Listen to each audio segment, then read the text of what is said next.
Good evening, everyone. Welcome to the second part of our Iron Heel discussion.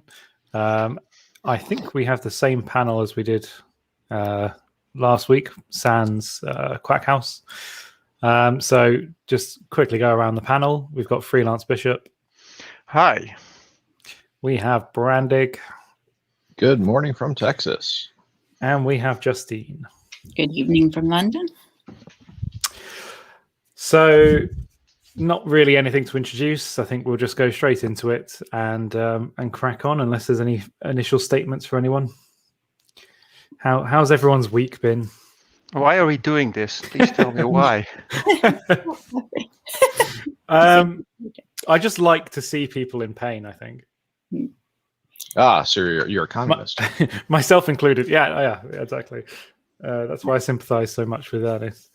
No, look, the road to hell is paved with good intentions, all right? I saw that this novel was the initial dystopian novel. I thought it was worth a read, and I learned very quickly that it wasn't. But now we know it's not worth a read. Is it worth arguing with, though? It's worth arguing with the book. Yeah.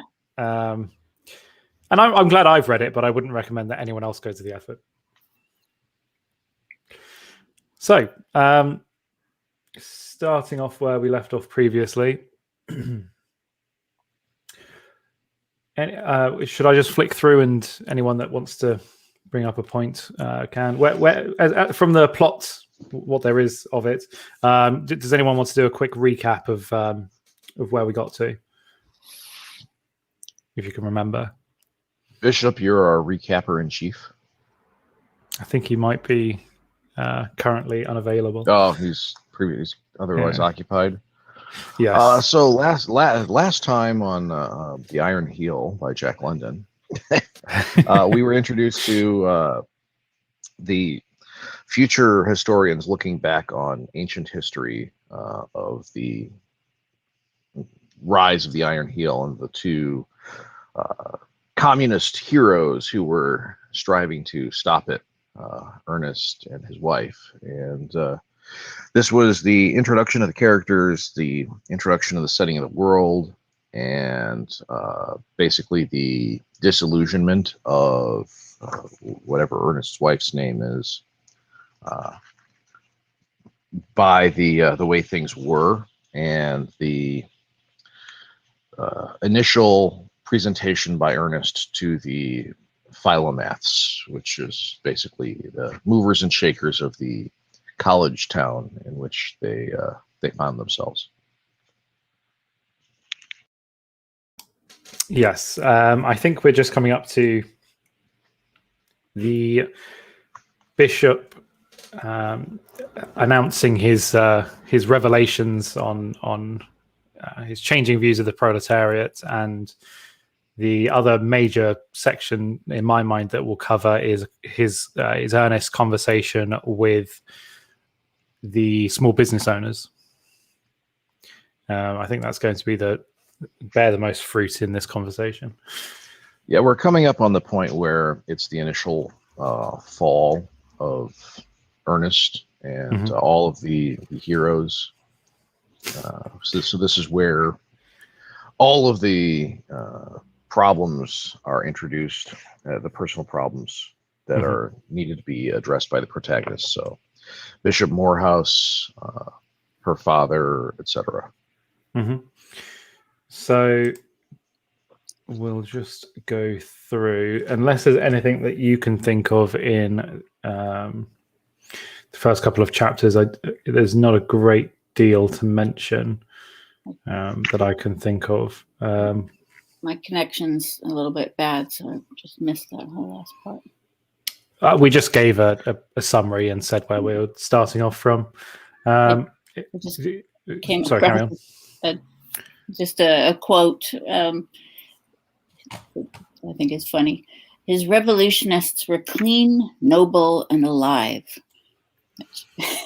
Yes, the left. It wouldn't be a revolution if they didn't think that about themselves. Yeah, gives certain flavor. There's some foreshadowing in the Adumbrations chapter, where Ernest is talking about how the inevitable consequences of standing against the existing capitalist structure is going to rain down hell upon her father and whatnot. So yeah, so I think this chapter is mainly a summarization of what will happen to the people, Ernest's opinion of what will happen to people when they stand against the oligarchs, which is that you're going to be depersoned, deplatformed, called crazy, and in some cases literally institutionalized. Your writings will not be put in print. It just goes through a series of ways in which you're going to be shut down, which obviously we would never see now. Yeah. Yes. So I mean, we're starting off on a good note. This section is maybe its most accurate and most universal, but where it's not a political standpoint per se. It's more a shutting down of opposition from a purely Machiavellian perspective. Mm-hmm. As freelance, I think you often say they get the diagnosis right, but the remedies are wrong, right? Yeah. Now and then you see some accurate descriptions of what what seems to happen under oligarchy, right? Mm-hmm. But their prescriptions are socialism, which just is kind of a new kind of oligarchy. I think you're being far too kind. Kind of. Yes. There's also some semi-prophetic. He's almost a Cassandra figure, which I think we may have mentioned on our previous stream. Some of the prophetic nature of Ernest, that he's telling everyone what future they're doomed to, and no one's listening. And it's only through the uncovering of this text that the future generations are learning about this. This prophet. And it isn't just coincidental that the guy writing the book actually makes his prophecies come true. I'm sure there was nothing there from the author saying anything or making sure that he was right. Yeah, well, as I said last time, this is why I had to tackle the text in this way, because with non-fiction you can usually dissect it and look at the characters, but this is all Jack London. and a framework in which he can make sure that everything he says happens. So it's very hard to analyze it in any other way than just reading it from the source. It's very notable that the left, I mean, this is certainly true of Marx, collapses prophecy, the history of prophecy, with scientism. So with the prophetic tradition, talking about the future with this kind of claim to almost like experimental reliability, right? We've got this. We're kind of a Christian heresy, but we've got this science thing covered as well. Yes, I think it. Sorry, carry on. Brandon. I was just going to say the inevitability of it all and the predictability of it all is one of the cornerstones of their belief system. And despite the conclusively disproven nature of their predictions, they still cling to it as though it's inevitably correct.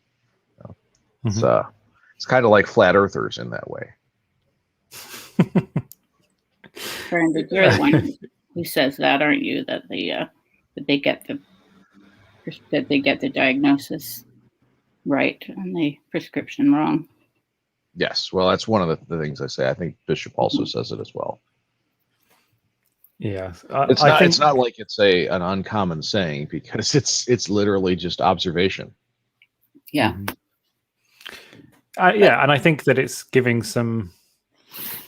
I think it's being charitable towards some of the writers, because obviously there are quite a lot of intelligent writers from socialist perspectives, but they're coming that the end has already been decided. They're not looking at the situation and then adjusting their views from that.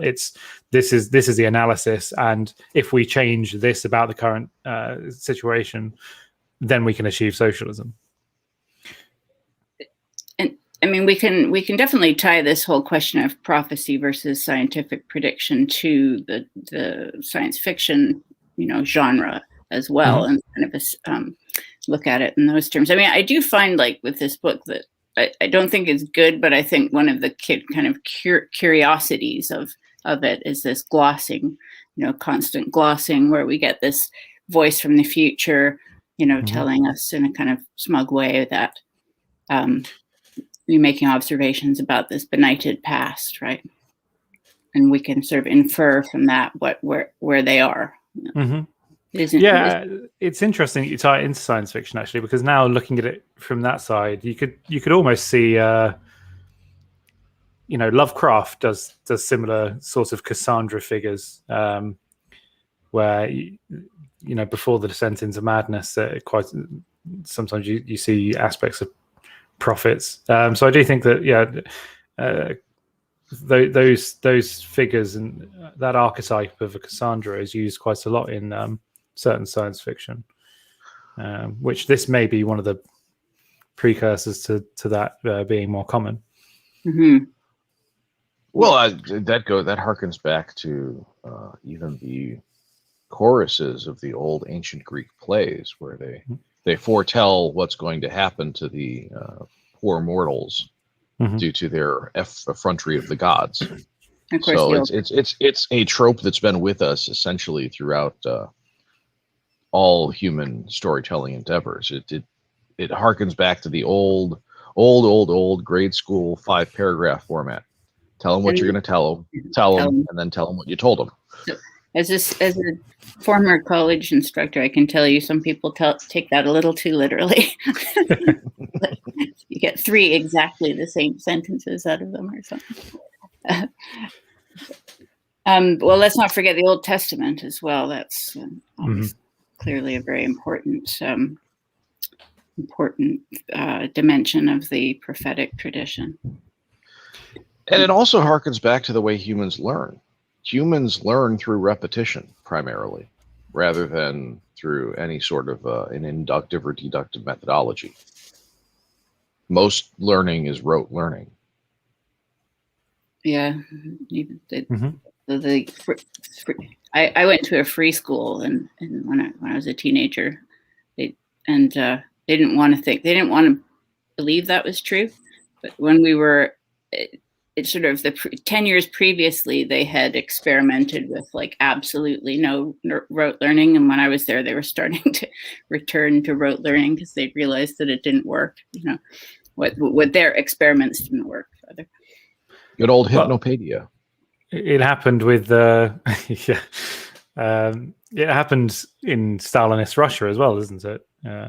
The change from a more liberal, progressive education system was very quickly changed back to a more classical schooling, from memory. Yeah, the 20s was an extremely kind of experimental time in Russia. A wild time.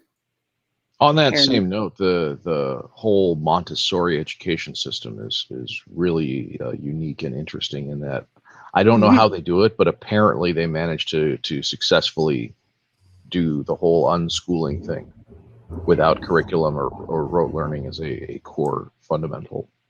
Yeah, they do seem to have a really good reputation, the Montessori system. Is that connected to Rudolf? What's his name? Stein, the anthroposophy guy, Rudolf Steiner.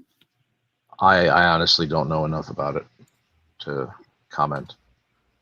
But yeah, there are some educational experiments that sort of reconcile these two impulses in a successful way, and I think that's probably those are the ones we need to pay attention to. Yeah, all of my interactions with the Montessori system have been generally positive, which is surprising when I'm informed about what their core fundamental philosophical bases are. Mm-hmm.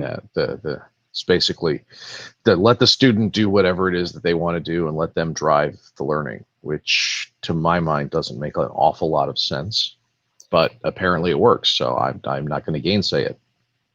Yeah, which I mean, generally that if there must be more going on, because generally that works for a few students who are really, gonna do well anyway. Yeah, I was going to say, if it's self-selected, then it would work. The students that would suit that atmosphere will be self-motivated anyway. Okay, so just carrying on. Shall we read a bit? Yeah, I'm just thinking of where's going to be a good one to actually jump into. Maybe from where he is soul sick. Just trying to remember. This is all to do with the upcoming discussion that Bishop Morehouse is about to have.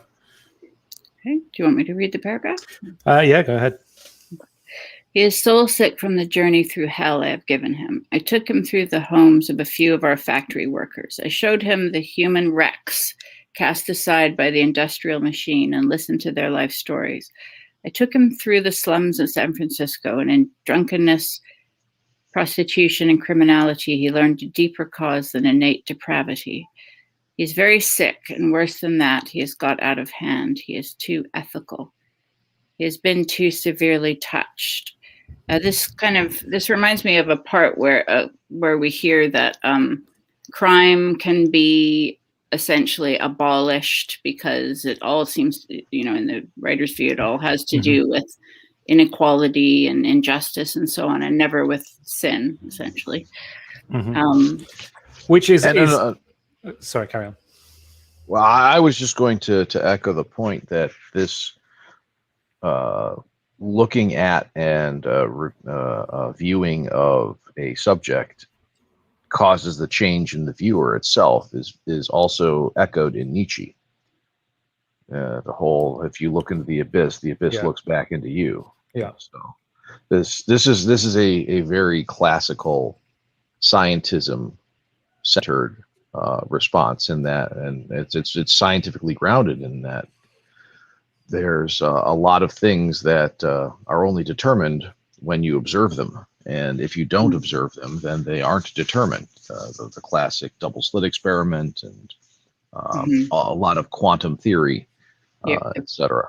Your presence helps to determine the outcome of the experiment. Yeah, the observer drives the outcome or drives the result of the experiment. So carrying on.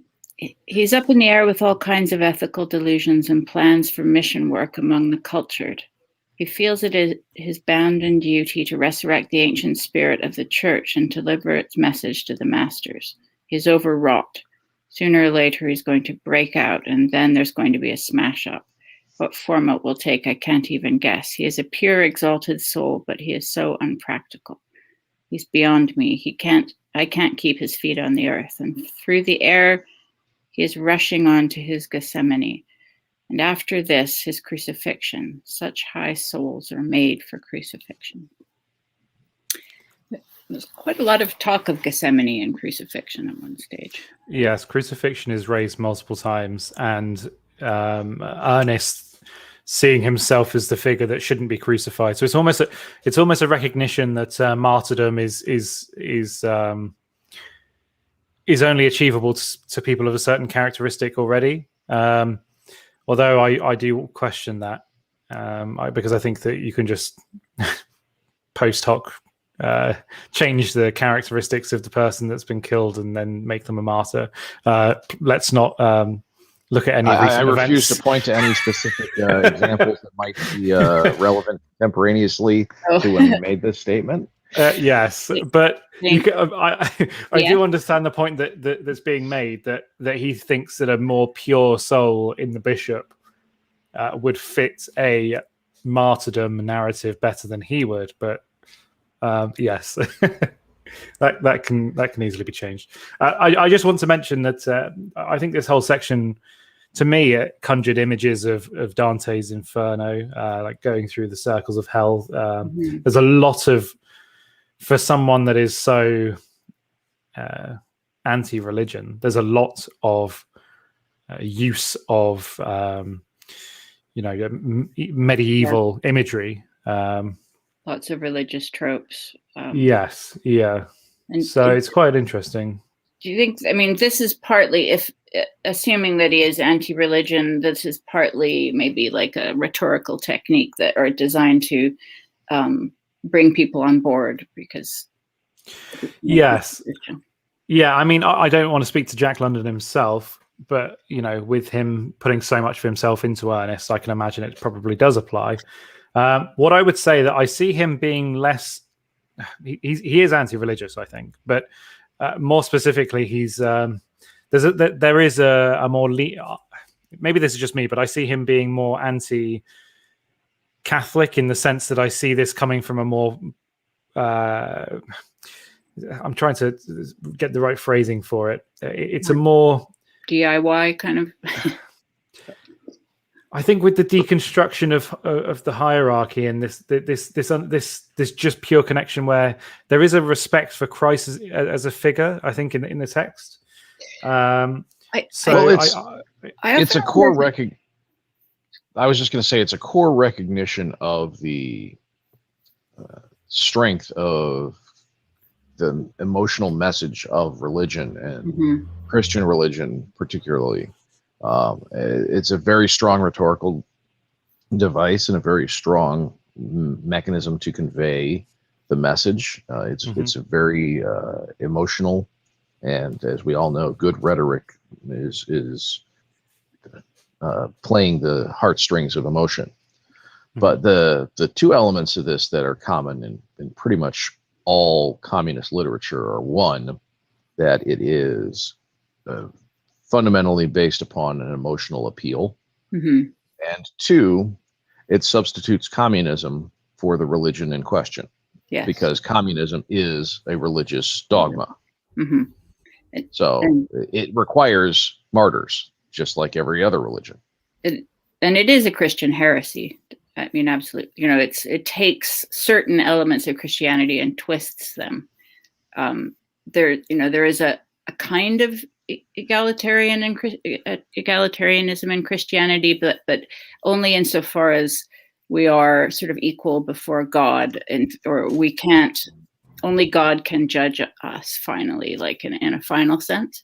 But I don't think that it actually is necessarily that it implies that there shouldn't be hierarchy in human societies. I think, in fact, it usually ends up being the opposite, right? Well, on that point, I think that what we've seen in some, very few, but some leading figures, is this criticism exactly that because of the egalitarian nature of the Bible, from their opinion, they're trying to return to they're trying to reinvigorate paganism. But I feel as though if Christianity for 1,000 years was able to be inegalitarian, I feel like it might not be a flaw with the with the core principles, and maybe just a flaw with some of the more modern either writings or modern interpretations. I think that it can be categorized either way. Yeah, there's this kind of impulse running through certain kinds of Protestantism that we recognize a kind of egalitarianism here, and that's what we're gonna insist on.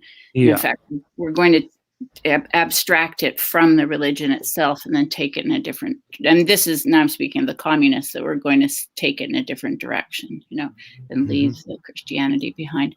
I do wonder though about this bishop, and maybe I missed something, but I do kind of think that this isn't a kind of Episcopalian type bishop as opposed to a Catholic one, because I think the church that he refers to might be the Episcopalian, which is like the equivalent of the Anglican church in the US, when it is one church that really has been, from my like from what I can tell, quite hollowed out since the 19th century, right? Yeah, so that's what I was trying to get at when I was, I phrased it rather poorly, but when I say that it's anti-Catholic, what I'm saying is that I think that there's a more directed attack at any sort of hierarchy within the church or institutions themselves. I think that if you're just like a non-denominational wandering around that's completely hollowed out and doesn't really hold to any tenets, that he wouldn't really care, because what are you going to do? There's nothing. You've still been crushed under the iron heel from Jack London or from Ernest, so I think it's more an attack on the institution of the church than on Christianity itself, because that is kind of from a purely power perspective, which, as we saw in one of the earlier quotes last time, that is purely earnest thinking, is power politics. It should be added that this point in the 19th century, the Episcopalian and other kind of mainline Protestant, like more hierarchical churches, perhaps the Lutheran Church as well, were the more the kind of churches that society types would have been in. The Catholic Church was kind of sidelined in America. It was more like the church of the lower classes, the ethnics who are not quite integrated into WASP society, right? So he's talking about these great, these sort of aristocratic types in America that have like fallen away in some, radically kind of fallen away now, but at the time were very, very prominent, right? And well, you said it yourself there. It's the reason that we have the term WASP. I mean, what do we have on the P? When we took a look at Aldous Huxley's brother, and the progressive movement, and again, you see that strain of egalitarian coming through this strange combination of like Anglo ethnocentrism and Protestantism, like communist Protestantism. It's a very strange movement, but I mean, it gained so much traction in the early 20th century. It finds fertile soil in strongly hierarchical religious institutions, or conversely in religious institutions that are primarily based in works, not religion. So you've got your Universalist Unitarians doing their, weekly feed the poor drive or whatever it is. And then you've got the strong central Catholic Church supporting literal communists in South America. I can say, raised Lutheran, pure Lutheran, that there was very little of the egalitarian nature that was conveyed to me during my upbringing. Lutheran, at least the pure strain of it, is primarily about an individual's relationship with God, which cuts out the entire hierarchy of the church as a core component. So there's no real mechanism of control over the parishioners, which is another one of the core central mechanisms that's subverted in organized religion to the needs of the state. Well, it's a blessing and a curse, I think, because it can result. Not talking theologically, but the institution has, I think, intrinsic value as long as it's not subverted. But because there is an institution, it's open to subversion. Well, I agree, and that's why I say it's a blessing and a curse, because you don't have the risk of it being subverted if it doesn't exist. But if it does exist and is untainted by socialism, then I think it adds value.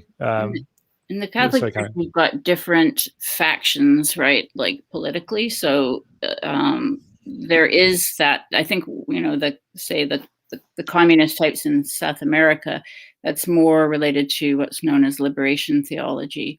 So that was an effort to try to to try.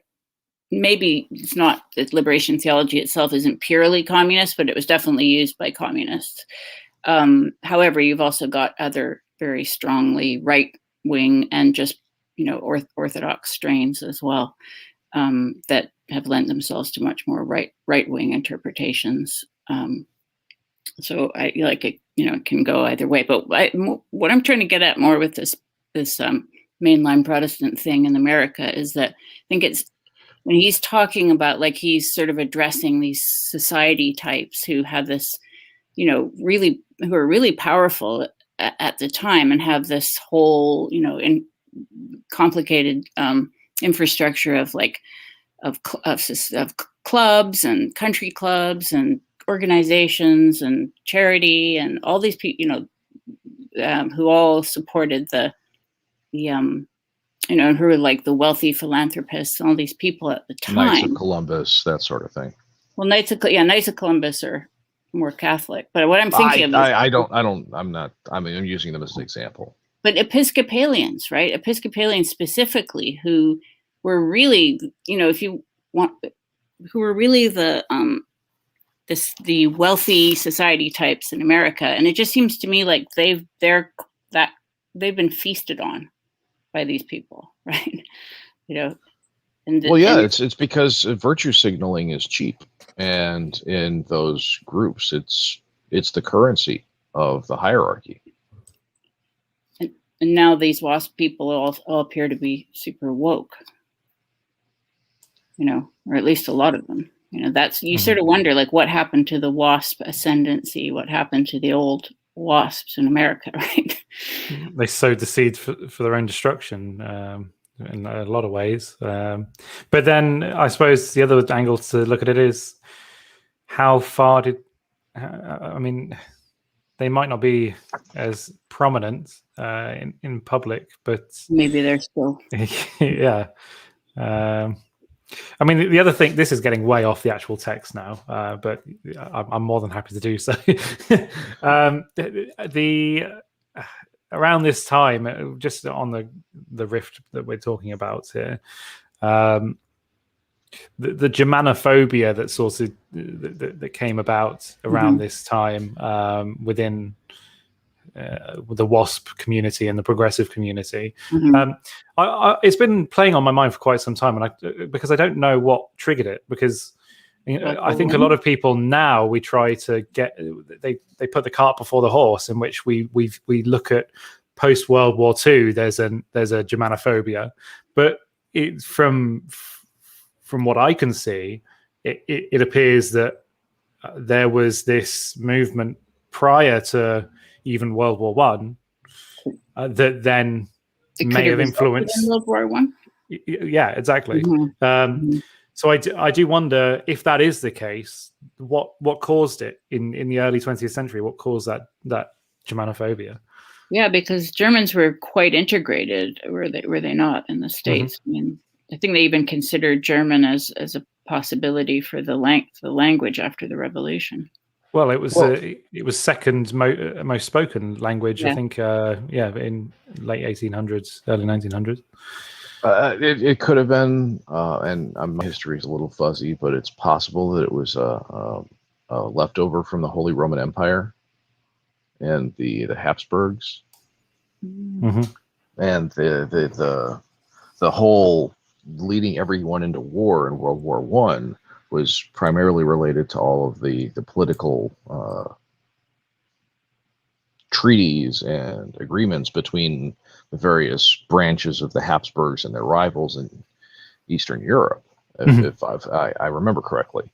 So that fallout is tied rather strongly into the Catholic Church as it might not necessarily be representative of it, but they're linked subconsciously, and Protestantism by its nature is anti-Catholic. Not necessarily aggressively so, but they already start off on a antagonistic footing. So it wouldn't be terribly difficult to tie the Germans to Catholicism, and then their Protestantism is just another reason for the dislike of. I mean, maybe Luther was German, right? Yeah, well, that surely the Lutherans were the ones that would be most affected by it. I understand what you're saying, but it just obviously when the rubber hits the road, it would not affect the Catholic Church as much as Lutherans. So honestly, growing up, I never realized that there really were very many German Catholics. So that's a big bit of ignorance there. But like I thought of Germans as Protestants, you know, and I definitely I think a lot of us have been going through this re-examination of our anti-German bias that we were brought up with, because we definitely were brought up with that. Well, it could also be, are you primarily a religion, or are you primarily your nation? And prior to the World War I era, Germans were thought of primarily as their religion. But at the time, the identity was refocused on nationalism rather than religious identity. So prior to that, they were recognized as the Protestants. But then there was I don't again, my World War I history is terrible. So it would not surprise me if there was significant support within Germany amongst the Protestants for German nationalism. Mm-hmm. And that was a way to transfer the feelings away from them as Protestants and to them as Germans, and thereby exclude them. We might see, this is right before this book is set or was written right before World War I, so we might see some hints or clues. Yeah, that's why it's one of the few ways in which it might be beneficial, because it was prior to World War I, 1907. I'm actually fascinated by this period, like, you know, and it's come to the forefront of a lot of people's minds. I think the last year or so, in particular, and so there's a lot of re-examination. And I think and I hope that greater minds than I can start shedding some light on some of this, because there's a lot of there's a lot of preconceptions that are baked into everyone that's been taught in the US and UK systems. Schooling systems that they're really starting to fall to pieces when you actually look back to the turn of the century. So anyway, that was let's go back onto the book. If we don't press on, we're never going to get anywhere. Yes. Okay, we got a new passage to look at. Yes, let's go on to. I don't think anything else happens here, so we'll move on to the actual bishop's speech.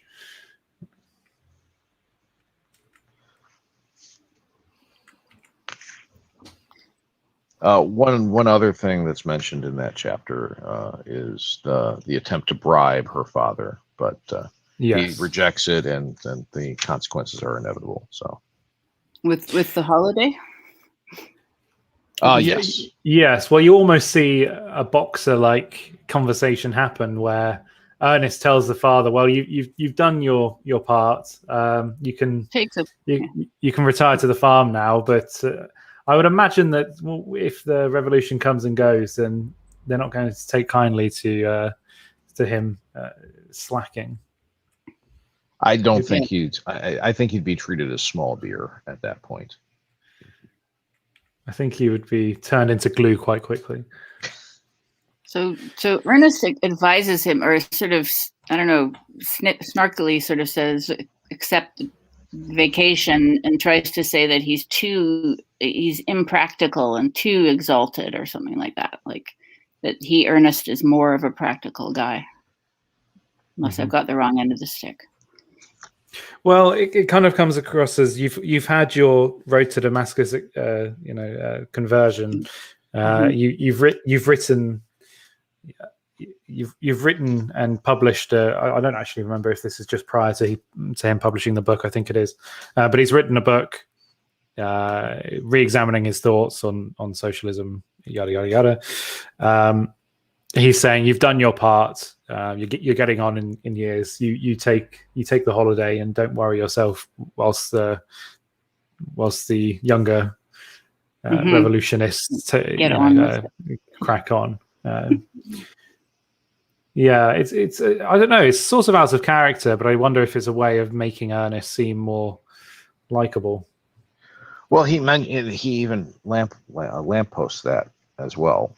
In that, why are you recommending that? Why did you advise my father to accept a vacation? Because I am not a pure exalted soul. Because I am solid and stolid and selfish. Yeah. So it's like, if he actually believed that, then he wouldn't need to point it out.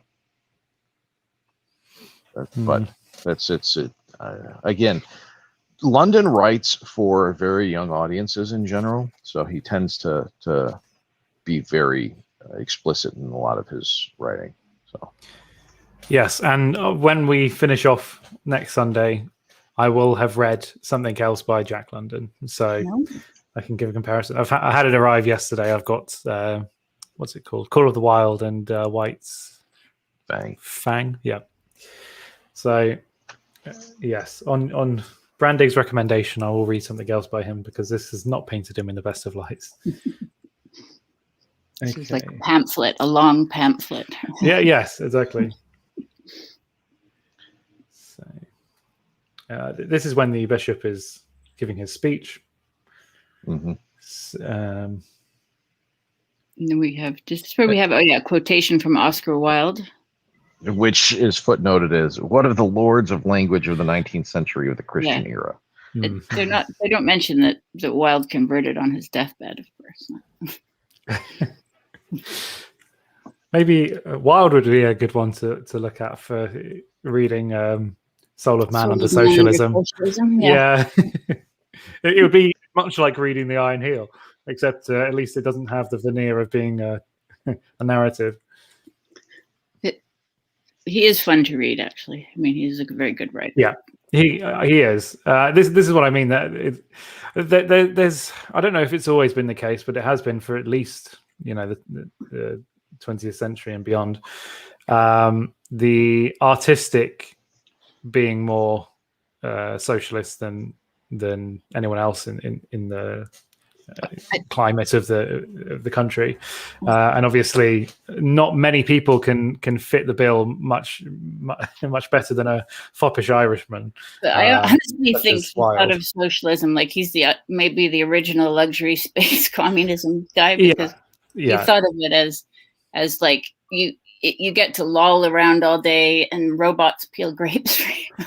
Yeah, he's not a revolutionary. He just wants replicators so everyone can sit about writing poetry. Yeah. Well, don't you understand why it is that artists are drawn to socialism? Well, yeah, because then they can sit about all day writing poetry. It's not even that. It's more basic. They're drawn to the purity and the beauty of an ideal, and socialism can only exist as an ideal. Well, they're prone to over intellectualizing. I don't even think it's that. I think it's just the pure perfection of the selfless individual. They imagine something beautiful, but there, I don't know. People always say, "Oh, it sounds so beautiful." Even critics of socialism will say things like, "Oh, a beautiful ideal, but impossible." But I personally don't find it that appealing as an ideal. Like that radical egalitarianism doesn't sort of. Because you're thinking of it in a practical perspective rather than viewing it as a third party. So you are viewing yourself as involved in the transaction, either being the selfless individual or the one receiving the selfless help. Whereas the artist views it from the perspective of a third party observing the sacrifice. And there's nothing more emotionally compelling than observing someone sacrificing something on behalf of someone else. It's just one of those core human elements that is core, basic in our nature, that we have evolved over time to laud and revere the individual hero who voluntarily gives of himself to protect the group. That's how we get heroes. I understand what you're saying, but I think that there is an equally valid, for me, and the artistic, trying to look at it from an artistic lens, egalitarianism is ugly because it's flattening. Yeah. It's not. I don't not think egalitarianism. That's not the they're taking the hero and broadly applying it and getting egalitarianism. They are not taking egalitarianism and attempting to distill it into a hero. Yeah, So I think the difference is that they want to make everyone the hero, but in practice, it's easier to squish heroes so that they're on par with the plebeian. Yes, but artists don't think that way. No, I know, but okay. When you take, sorry, carry on, Justine. I mean, the battle between the Tutsis and the who's the other group in Rwanda, Hutus, right? Like that example of how they used to. The short ones hated the tall ones because they were better looking, and they would go around cutting their calves off so they'd be short, right? That always seemed to me like a kind of example of what happens under communism, Yeah, because it's easier to do that than to try and get small people to grow. Yeah. If you want everyone to be on the same level, it's easier to push the great down than raise the weak up. Yeah, you get that, and then you actually get the emergence of a very self-aggrandizing elite who don't admit that they are an elite. Yeah, because on the more cynical side of it, it's easier to flatten the other great down because then they can't be competition. Artists aren't cynics; they're idealists. They reject out of hand all of these practical considerations, and they look at the purity and the perfection of the idea and apply that. I wouldn't say all. I think that's a bit of an overgeneralization. Well, the great artists are that way. Do you think Shakespeare's not? I just don't believe these guys would be socialists if they'd seen what we've seen in terms of a. I also don't consider Shakespeare a great artist. I think. Whoa! Now those are fighting words. Whoa! Okay, let's go there. I think Da Vinci was a great artist. Sorry. Da Vinci. Okay, yes. But no, please. No, you can't say that. Well, I just think Shakespeare's writings have a lot more in common with The Simpsons and Family Guy than they do with. Stop. Shot fired, people. Shot fired. Look, it was so insulting. Freelance joined us. That's all I have to say. He was an entertainer of the masses, and he did his job very well. Oh dear. Let's carry on, shall we? The machine breakers. This is his conversation, I think, with the small business owners. So I think this is where we get some juicy parts. Okay. The profit and loss dinner. And this is one of the basic fundamental mistakes that London makes about economics and production, etc. It's the core fallacy of the labor value principle. Yeah, well, I mean, should we just go straight on to that when he's explaining economics? And you can. I think you need to hold up your fingers when you say explaining. Yes, let's find out. Is this the beginning here? No, it's just a little bit further. Oops, sorry.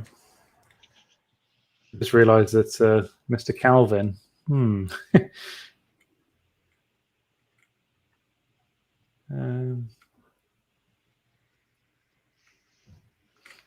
Yeah, so he makes reference to why he's referring to them as the machine breakers. It's talking about the Luddite movement. Luddites, yeah. Doesn't ever use the term Luddites, so. No, I find it strange that he didn't actually use the term, but yeah. So here he's addressing a group of small businessmen, right?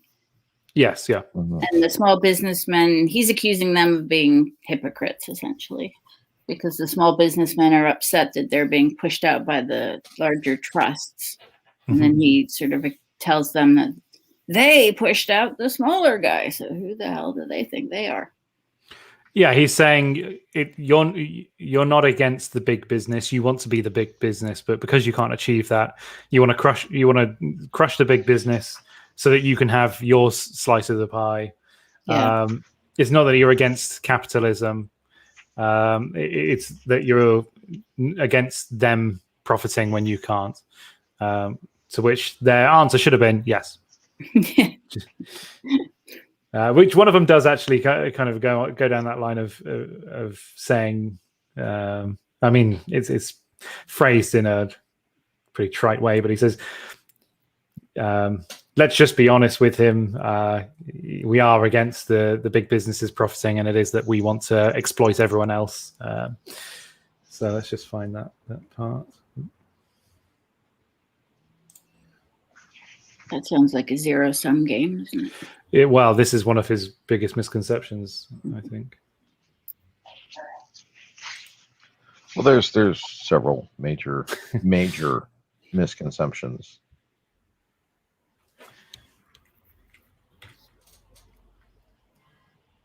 Let me just find the actual segment because I think we should just go from that. Well, the section that we're talking about here is one worth reading. I have listened carefully to all of you, and I see plainly that you play the business game in the orthodox faction.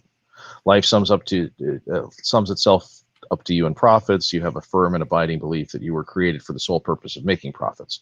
Only there is a hitch. In the midst of your profit making, along comes the trust and takes your profits away from you. This is a dilemma that interferes somehow with the aim of creation, and the only way out, as it seems to you, is to destroy that which takes from you your profits. I have listened carefully, and there's only one name that will epitomize you. I shall call you that name. You are machine breakers. Do you know what a machine breaker is? Let me tell you. In the 18th century in England, men and women wove cloth on hand looms in their own cottages. It was a slow, clumsy, and costly way of weaving cloth. This cottage system of manufacture. Along came the steam engine and labor-saving machinery. 1,000 looms assembled in a large factory and driven by a central engine wove cloth vastly more cheaply than could the cottage weavers on their hand looms. Here in the factory was combination, and before it, competition faded away. Men and women who had worked at the hand looms for themselves now went into the factories and worked the machine looms, not for themselves, but for the capitalist owners. Furthermore, little children went to work on the machine looms at lower wages and displaced the men. This made hard times for the men. Their standard of living fell. They starved, and they said it was all the fault of the machines. Therefore, they proceeded to break the machines. They did not succeed, and they were very stupid. Yada, yada, yada. One question arises when I listen to this. If I take an infinite number of looms with an infinite number of weavers, will they instantaneously make the Turin's Shroud? No, but they will give you the complete works of Shakespeare. Entertainment. Not according to Brandig. Well, sorry. Yes, if you just want to, give your thoughts on that section, I will find when he goes into his economic conceptions as well. Well, it's the whole component of efficiency being the necessary byproduct of growth and the size of the company. There's the whole. Sorry to interrupt. The part I was thinking of was just at the beginning of the next chapter, so we'll cover what's in this one and then move on to that. So the whole element is basically the argument against the buggy whip. We are making people redundant, and rather than people being forced to actually try and adapt their skills to a changing market environment, we shall go back and destroy the cause of the change and revert to an earlier part of the market whereby our skills will be valued. That's what he's summing up the whole component to be, and he takes it as a natural consequence of aggregation of power that we're going to see a commensurate increase in efficiency, which is conclusively not the case. In many cases, the bigger the business, the more inefficient it becomes, because there's middle managers that get involved that need to make sure that T's are crossed and I's are dotted and processes are followed and risk is avoided. And as a result of that, they increase the cost of the product on a per unit basis rather than decrease it. They also work on the principle of increased barriers of entry, which is the capital cost of the machinery. When he mentioned the steam engine and the steam loom running an entire factory of weavers, he's not wrong there, but by the same token, once that steam engine was able to be condensed and compressed into a single electric sewing machine, now people could be just as efficient at home with their own individual sewing machine and much more responsive to the demands of their customers for individualized clothing than could the masses working on standardized sizing and production in the factory. So the satisfaction of niche markets is something the standardized production process is never going to be able to handle as efficiently and effectively as small business producers. Mm-hmm. Which is a fundamental lack of understanding of economics or the market or any of that is demonstrated by London. So bigger and bigger is not inevitable and not even desirable. But is there a stage where things get bigger and then they get smaller again? Do you think? Curious. There's always that stage. That's when you introduce a new technology, because the new technology during the adoption phase finds that sweet spot where it can optimally manufacture in a standardized fashion, and then it gets distributed out. So if we take a look at processors, which are actually a very good example of that, you have, I haven't been following it lately, but there was a time when it was, now we've got a 10 nanometer process. Oh, now we've got a 9 nanometer process. Now we've got an 8 nanometer process. Now we've got a 7 nanometer process. And each time there was one company that piloted that production process and got it working correctly. And then other companies came in and ate up the same market and used it for different processes and different sets of chips for smaller and smaller batches. You were going to say something? Yeah. Something that is, I don't know if it's getting more popular, but it's something that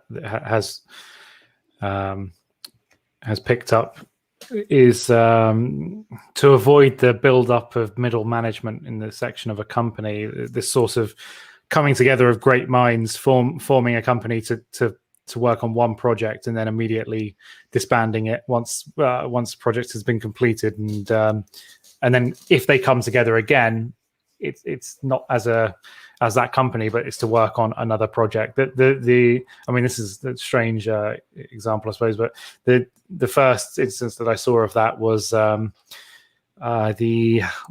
creative mind behind BioShock Infinite. What's he called? Something Levine. It was this kind of wave mentality of getting people together to create a project, and then once it's finished, immediately shut that down, so that they're not just spinning the wheels and then growing the HR department, the PR department, the advertising, and just giving salaries to people that are doing nothing but ticking boxes. It does sound like a sort of a very flexible process. Mm-hmm. Is that a model that is sort of more and more in evidence? I don't know. I know of a few. But I mean, I suppose it's hard to track because you need to track the people, not the companies. But I know of a few instances in which that's occurred. Whether or not that will pick up, it happens very frequently in public domain software development. Mm-hmm. Yeah.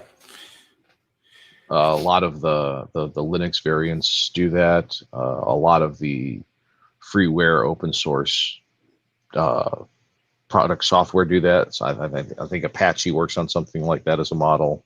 Firefox, Mozilla. I think there's a web, or sorry, not a web server, a mail server that does something similar. There's a lot of these crowdsourced, crowd-funded software packages that are basically putting a team together, putting out a product, and then going back into hibernation while somebody who is probably never was on the team in the first place goes into the maintenance release phase. Mm. Yeah. So the point to be made here is that there's plenty of solutions to the problem of stagnation when a company grows to a certain size, and the answer is not let's collectivize the means of production. Or that. Yeah. Now, there's a lot of discussion or reference to trusts. Can we kind of expand on that? I don't know a lot about, like, just organizations of people in the same business who crowd other people out, or pretty much. Yeah. It's basically collective monopolies where they muscle out the small producers, and then they muscle amongst themselves to take over the reins and attempt to create a monopoly. Just a cartel. It's massive cartel behavior. And the thing with the trusts was the trusts co-opted the government to implement rules, regulations, and laws that forbade anyone coming up with alternative production methodologies or small local production that would compete with the trusts. That's why the milk producers in this case become politically active, because they want to get the government to make sure that people have to follow this massively complicated pasteurization process in order to sell their milk on the market. And those regulations stand to today in America. You cannot sell unpasteurized milk across state lines. It's illegal. And I wonder if this is the beginnings that we see of neoliberalism, because the economic conception is obviously that globalization and essentially monopolization of businesses and then them becoming semi-owned by the state, I think is kind of what Ernest is getting at.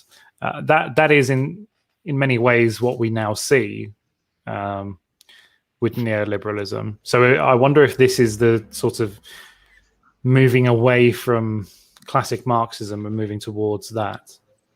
Well, this is one of the core demons that communists are fighting. This collectivization of an enterprise in the hands of the private sector, but enforced by the government.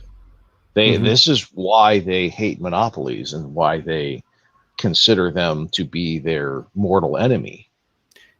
Yes, and I wonder how much Jack London had pushback on that, because he is obviously not saying that he's against it. He's very much in favor of it. He's just saying that the collectivization should then be handed over to the state. So I wonder if his contemporaries would push back on not encouraging collectivization of business, but of deconstructing it. No, they push back on the collectivization could, should, and must be done by the state rather than the individuals. They adhere to the same faulty economizing. So they would have advocated like cooperatives instead of trusts. Yes. Yeah. Well, it all a cooperative is a trust that is owned by the people, but that never actually happens because the state gets involved. So as always with communists, identify the problem correctly and come up with the worst possible solution. Let's just give it all to the state, bypassing the problem. There was a movie with Walter Matthau. I don't remember the name of it, but he had a he had a massive inheritance, and he was a profligate spender, and he ran out of money. And he was arguing with his accountant. He said, but these bills need to be paid. Yes, but there's no money with which to pay them. But I have this massive... Yes, you did, and you spent it all. Well, then what am I supposed to do? I suggest getting more money. So he goes and he woos this woman, and I'm gonna try and make this as short as possible, who's very, very rich. And as part of the process of wooing it, her friends tell her, he's just a money digger. He's trying to get your money. And she's like, oh, okay. I've come up with a solution to that. And then she presents him a letter that says that she's given him all of her money without having married him. And it's just like, you're a communist, aren't you? Because it's just about the worst thing you could possibly do to solve the problem, to quote unquote solve the problem. That sounds like a raw deal for her. Yeah, it's because it's a Hollywood movie and it was written by liberals. He has a change of heart and marries her anyway. But I thought it was actually going to be quite interesting. Is this a new leaf? Yes. Yeah. I love Walter Matthau as an actor. I'd watch him in anything. All the stuff he did was great. But this is just one of those things where it's just like, you're an absolute loon. You're nuts. And the fact that you think that this is a reasonable, appropriate response to the problem you're facing just indicates how untethered from reality you actually are. Just like, let's hand the keys to the train over to the state because nothing ever went wrong when the state was running it. But did they run on time? Just before the helicopters got warmed. Listen, Napoleon is always right. There you go. Okay, so let's move on to chapter 9. Oh, You're a bit of a heretic, Brandik. Dissing Shakespeare, dissing the state. I mean, is there a section that needs focus? Well, I think just at the bottom here, he goes through step by step on his formulation of the economy. So just starting off on, well, I think it's just let us first of all. Yeah. Okay. Shall I read it? Let us first of all investigate a particular industrial process, and whenever I state something with which you disagree, please interrupt me. Let's follow that rule. Right. Mm-hmm. Here is a shoe factory.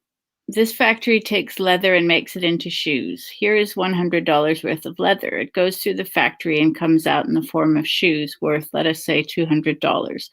What has happened? $100 has been added to the value of the leather. How was it added? Let us see. Okay, so hold on a second. Yeah, already I've got issues. Yeah. So no. The $200 or the $100 has not been added to the value of the leather. That value has not been added until the shoes are sold at that new price. What has happened is $100 has been used, and there is no profit until it's actually been sold. Actually, if the shoes don't sell, you can't resell the leather because you've used it. Yeah, well, right. yes. Well, $100 of materials have been destroyed, and you only recoup that after sale. Well, you also not only destroyed the $100 worth of leather, you've also destroyed whatever you spent on the labor and whatever you spent on the machinery to manufacture said shoes. I don't remember the exact economic term, but it's something like the sunken cost fallacy. I think Mises is. Yeah, well, like, this is not sunk cost fallacy. The sunk cost fallacy is I've spent. Yeah, okay. It's named something similar to that, if I remember correctly. But it's essentially I've invested this money, and I'm going to sell it for this amount, so I have made that profit. But when in actual, there's a middle step in which it's called inventory. It becomes inventory. Is it like if you own a house and you put in gold fixtures and then you say your house is worth, I don't know, $1 billion or something like that, but you can't sell it for $1 billion. Yeah. So it's like they say in estate agents say the house is worth what you can sell it for. Yeah. Just like everything else. Yeah. Which is why Jeff Bezos is not worth, infinity $1 billion or whatever it happens to be right today. Because if he ever actually tried to liquidate all of his stock, he'd only get a tenth of its value, if that. Because the market's not going to, there's not enough free cash that wants to spend it on buying his stock. Especially if Bezos is completely getting out of the business. That means that there's something wrong in Denmark, to borrow an aphorism. Oh, is he? Is he getting out of Amazon? I know he got demoted or something. Not demoted, but didn't he get kicked out of the boardroom? I don't know. I don't think anyone kicks Bezos anywhere. I think if he left, he left on his own. Happen that he is now just observing. I don't know. I think he's probably focusing on something else. Would be my guess. Spending more time with his family. No. I thought he would be working on like a kryptonite gun or something. I figured he was focusing on space to try and bump Musk off. Right, Musk. What planet is he going to go to? Like Venus? Or? Yeah, somebody has to colonize Venus. It's also much more of a technological challenge. So actually, it's probably much more as far as human survival go, better to go to Venus than it is to Mars. Is that right? Yeah. Well, there's an atmosphere on Venus, amongst many other things that are beneficial. Well, I want to see them try and there's masses of free energy on Venus that aren't present on Mars. If you could figure out some way to use thermal generation on Venus and dump the waste heat into actual productive energy use, you'd basically have unlimited energy to manage your habitats. Stop giving Bezos ideas. But anyway, so we were talking about the $200 of shoes. Okay, I'll carry on. Capital and labor added this value of $100. Capital furnished the factory, the machines, and paid all the expenses. Labor furnished labor. By the joint effort of capital and labor, $100 of value was added. Are you all agreed so far? No. We'll carry on. Okay. Labor and capital, having produced this $100, now proceed to divide it. The statistics of this division are fractional, so let us, for the sake of convenience, make them roughly approximate. Capital takes $50 as its share. The labor gets in wages $50 as its share. We will not enter into the squabbling over the division. No? Why not? Yeah. Seems quite important to me. Well, it's not terribly relevant to his argument, and I understand and appreciate the distinction. I'm willing to accept the premise ad arguendum. Well, we just like squabbling for its own sake. No matter how much squabbling takes place, in one percentage or another, the division is arranged. And take notice here that what is true of this particular industrial process is true of all industrial processes. Am I right? No, but I'll accept your premise ad arguendum. Again, the whole table demurred. We're giving a lot of leeway to Ernest here, so I hope he comes out with something pretty good. Now, suppose labor, having received its $50, wanted to buy back shoes. It could only buy back $50 worth. That's clear, isn't it? Now we shift from this particular process of the sum total of all industrial processes in the United States, which includes the leather itself, raw material, transportation, selling, everything. We will say, for the sake of round figures, that the total production of wealth in the United States is $4 billion. Then labor has received in wages during the same period $2 billion. $4 billion has been produced. Now, how much of this can labor buy back? 2 billions. There is no discussion of this, I am sure. For that matter, my percentages. No? This is false, because labor can always take out loans on future earnings and buy more than it can consume. In fact, that's generally exactly what happens right now. People spend tons of money on credit cards and other foolish financial vehicles to support consuming well beyond their level of production. The other fallacy is that you assume that all the shoes are sold, so there's excess profit, but since there's nobody to buy them, they're actually not sold, so there is no excess profit.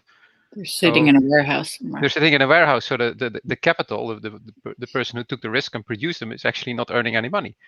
While the people who work for him, who take less risk, are comfortably and eating and wearing shoes. So I fail to see that I can accept this argument of his. And that also fails to take into account the individual producer who is both labor and capital, who gains 100% of the value of their production. So therefore they can trade 100% of that value for other things. So the allocation is not accurate, the 50-50 allocation. So but again, let's continue ad arguendum, because what Ernest gets into is one of the core problems and fallacies that London makes throughout the entire book. Yes. But to return, we will say labor buys back 2 billions. Then it stands to reason that labor can consume only 2 billions. There are still 2 billions to be accounted for, which labor cannot buy back and consume. Labor does not consume its 2 billions even, Mr. Kowalt spoke up. If it did, it would not have any deposits in the savings banks. Labor's deposits in the savings banks are only a sort of reserve fund that is consumed as fast as it accumulates. These deposits are saved for old age, for sickness and accident, and for funeral expenses. Savings bank deposit is simply a piece of the loaf put back on the shelf to be eaten next day. No, labor consumes all of the total product that its wages will buy back. Notice here that labor is not allowed to invest in anything, and not even in capital. So they're not allowed to become capitalists, according to. Yeah, there's no transfer of class, apparently. No. Yeah, they're always sort of just inert, kind of. Mm-hmm. They can only ever do one thing. Yeah, which is one of Sol's. And this also presupposes that they're limited in their consumption by their their productive labor capacity, which, as we already discussed with the advent of loans, is not necessarily the case. Of course, the whole credit card thing really took off later, didn't it? I'm sure loans were available, but that in itself is an interesting development, isn't it? The kind of the whole. If I had to make a stab at what the financing vehicles in the time period of Jack London's writing this were, they were primarily related to secured loans against assets and property, as well as tabs that the individuals were allowed to run up at various organizations and companies with which they frequently had business. So bars and the like, where just put it on the tab and I'll settle up on Friday. Mm. And some people kept running tabs over and over and over again. So. Oh, right. Yeah. I've had loans like that with people where like a friend borrows $50 and then he gives it back to you and then asks for it again 10 minutes later. Yep. Just makes me think of the scene in Goodfellas. Oh, sorry, carry on. I remember which one. Okay. 2 billions are left to capital. After it's paid its expenses, does it consume the remainder? Does capital consume all of its 2 billions? Ernest stopped and put the question point blank to a number of the men. They shook their heads. I don't know, one of them frankly said. Of course you do, Ernest went on. Stop and think a moment. If capital consumed its share, then the sum total of capital could not increase. It would remain constant. If you will look at the economic history of the United States, you will see that the sum total of capital has continually increased. Therefore, capital does not consume its share. You remember when England owned so much of our railroad bonds? As the years went by, we bought back those bonds. What does that mean? That part of capital's unconsumed share bought back the bonds. What is the meaning of the fact that today capitalists of the United States own hundreds and hundreds of millions of dollars of Mexican bonds, Russian bonds, Italian bonds, Grecian bonds. The meaning is that those hundreds and hundreds of millions were part of capital's share, which capital did not consume. Furthermore, from the very beginning of the capitalist system, capital has never consumed all of its share. And again, in that passage, there's to me seems to be a mistake, because if England is also operating under a similar system, why would they allow you to buy back the shares if their capital is also encouraged to be buying bonds? And they're also failing to take into account, and this is a huge failing, depreciation and devaluation due to technological advancement. Going back to the buggy whip for a minute, someone who has a factory that's designed and capable of producing 100 buggy whips a day is going to find all of the capital that they put into said factory to have very quickly reduced in value to zero when the automobile comes out and no one needs buggy whips anymore. Mm-hmm. So there's the important point in this is the share of capital that London is describing here, or Ernest rather is describing here, is subject to just as rapid destruction as it is creation. It can be created by those workers in the factory yesterday, but tomorrow someone comes out with something that is entirely different, but much better and much cheaper to wear on one's feet than shoes. Then all of that capital that was produced is destroyed immediately without the opportunity for the capitalist to regain it. This is just an example of risk that capitalists engage in. It is. Yeah. And this is the time value of money, where the laborer is getting paid on a daily or weekly or biweekly or regular basis a set wage that is fundamentally and functionally zero risk to the laborer. They are transferring all of the risk to that whatever it is that they're producing is going to retain its value and still have some surplus value above the labor that was provided to the capitalist. And that's why you're seeing a discount of the value being paid by the laborer in exchange for reliability. It's the economic justification for usury as well. It's the time as another right, commodity. and all time is risk. It's just linear risk. Mm-hmm. Time, the time value of money is a fancy term saying I'm betting that what I'm buying today is going to be worth more tomorrow. Yeah. Or conversely. Also, what Ernest completely misses is that he's talking about that the total money supply has increased. So this had to come from somewhere. So they had to export stuff. But of course, you have to think there's this 17th century, early 17th century invention from the Netherlands, which is called fractional reserve banking, where you don't offer money in the form of money, but actually in notes that are not convertible to coins. So you can offer more than you actually have storage in gold. As long as there's no bank run, you're fine. Well, he's also forgetting the core component of all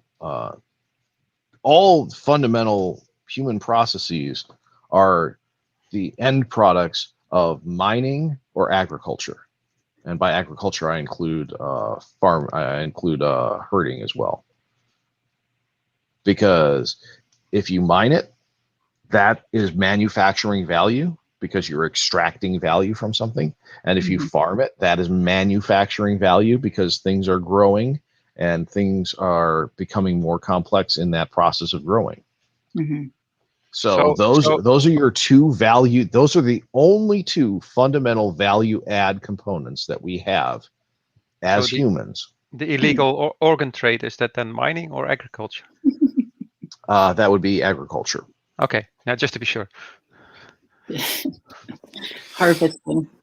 Yeah, I think that, I mean, we can touch on this when we've come to the end of the section, but the most fundamental issue is his misunderstanding of value and the rationalist understanding of value as opposed to a more realistic Mengler's hierarchy of values, of imputed value, which is a fancy way of saying not everyone values everything the same.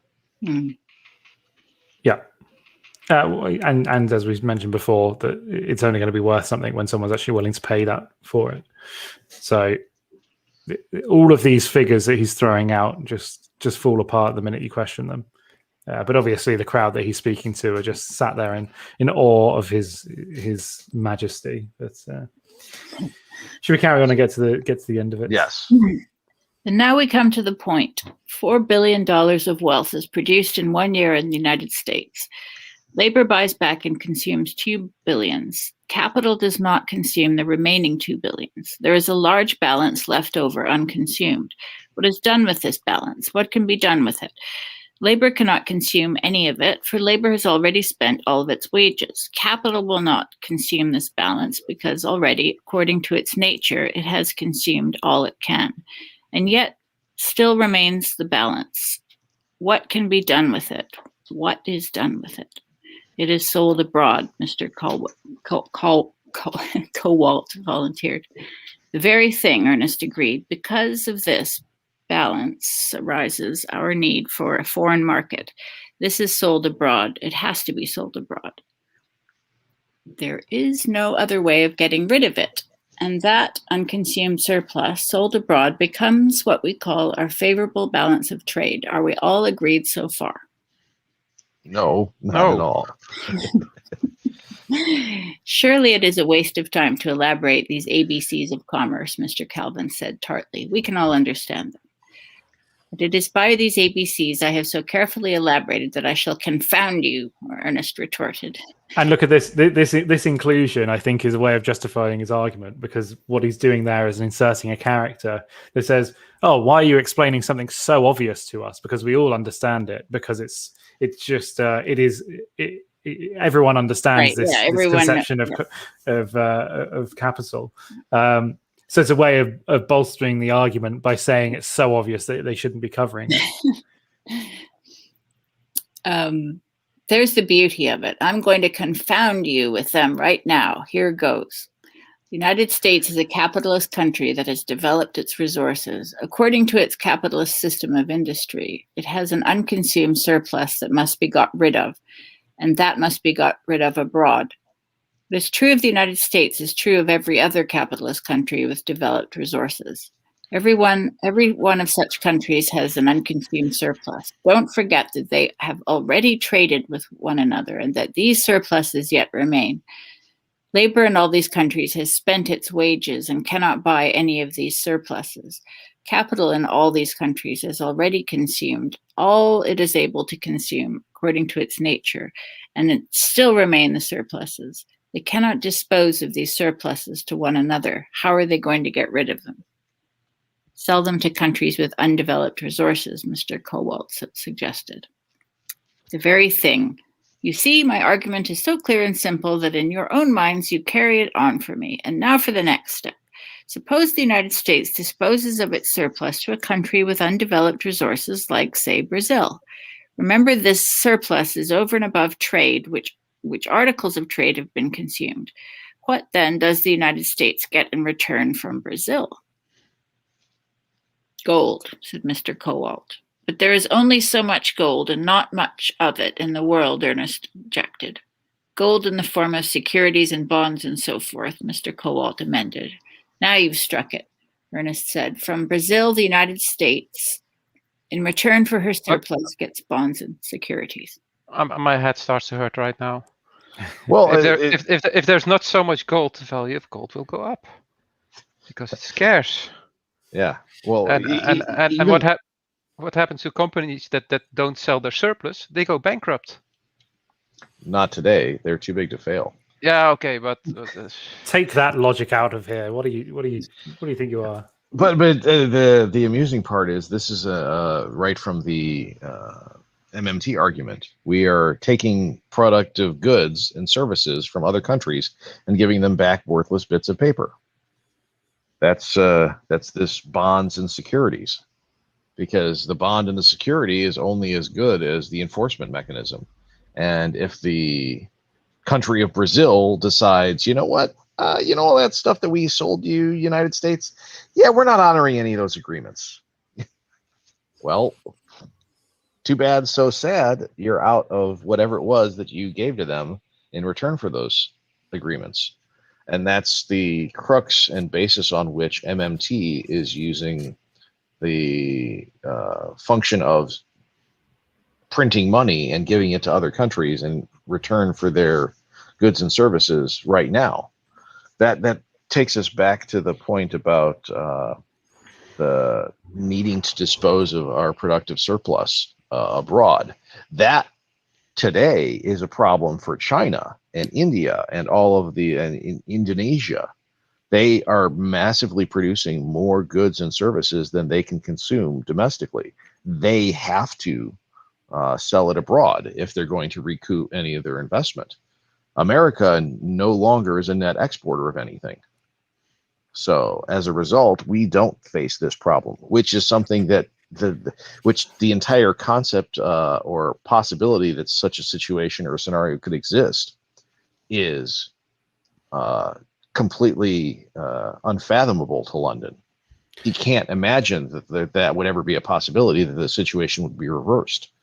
Yeah, there's if you're reading it from the opposite side to London, there's a degree to which this feels like it's really bigging up capitalism. He's like, it's so effective that the surplus.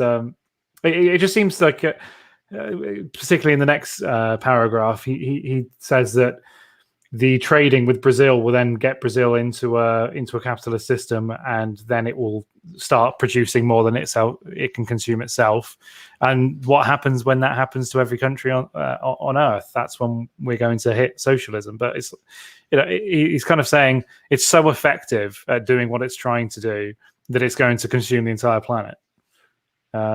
We should be so lucky. So it's kind of like, what's the argument here then? I've never quite understood that aspect, because there's some socialists which will say that socialism is just the next step of capitalism. But if that's the case, why are you anti-capitalist? Because you've got to let it play out until you can reach your utopia. Oh, they're very capitalist, because that's the only thing they talk about. Well, I know, but I'm using their own argument against them. And then Justine, you skipped over the footnote at the point. I wondered whether or not I should mention it. I don't think I could. It's too small for me to read. Yeah, and it has an unconsumed surplus that must be got rid of, and it must be got rid of abroad. The footnote is Teddy Roosevelt is quoted saying, "A more liberal and extensive reciprocity in the purchase and sale of commodities is necessary so that the overproduction of the United States can be satisfactorily disposed of to foreign countries." This is from the communist-in-chief, Theodore Roosevelt, who was not exactly the champion of the free market that some people would say. And then also Senator Mark Hanna is quoted at the time. "The production of wealth in the United States is 1/3 larger annually than its consumption." Another senator, Chauncey Depew, said, "The American people produce annually 2 billion more wealth than they consume." So what we're seeing at this point in time is America, rather than what is the case today, China is the engine and industrial manufacturing center of the world. And the rest of the world is buying goods from America because America is producing it most efficiently. Where we were leading the way in the industrialization of the world at the time. And after World Wars I and II, America ceded intentionally that dominance in industrial trade and manufacture to third world countries, because the American worker, using the force of the government, demanded more than the market could bear to produce goods and services when there were others who were equally capable of producing said goods and services throughout the rest of the world, willing to compete. Did they ever put it to them like that, though? Of course not. Well, they should have, because now the American worker seems to be in a rough situation. Well, just punish you with it, like outsourcing labor. Well, that's the situation that you find when you commoditize labor. If you commoditize labor, if you commoditize anything, you engage in a race to the bottom to maximize productive capacity and minimize cost. And the downside right now is that transport is so cheap, and we've gotten so good at efficient at moving goods and services through our infrastructure that the additional cost to transport a good from China to the United States is a sufficiently small portion of the cost of the good itself that it's worth manufacturing it in China than manufacturing it here to save that transportation cost. I just recently purchased a computer from China and on Amazon, and it was built and manufactured and shipped from China to me in less than a week for functionally free, because it was an Amazon. I'm an Amazon Prime member, so I got something shipped literally halfway around the world for free because transport is so bloody cheap. Transported by air, no less. Yeah, it just seems like America's been hollowed out. All of our countries have been hollowed out in some sense, where people are just consumers now instead of. Well, that's where we go back to the point about we can only buy 2 billions from labor because labor spends it all. No, labor spends more than 2 billions now. Instead of having a positive balance of trade, we have a negative balance of trade with the rest of the world. Yeah, from memory, I'm going to get the figures wrong, but prior to COVID, there was still a very, very small amount of savings in the UK. The general Joe Blogs in the UK would have had savings of something ridiculously small, like 0.01%. So there was at least some saving happening, even if it was very minimal. But now, obviously, post COVID, it's going to be in the negative, which is where you get people attracted to MMT, I think, because if they know that they're going to be spending it all, and I think it's just a case of, if we're going to be digging the ditch, why not just dig it as big as we can until someone notices? And that's a rational response to an anticipated inflationary bubble. You want to spend your dollars while your dollars are worth more, so spend it today. Don't save it, because when you try and spend it tomorrow, it'll be worth less than what it was today.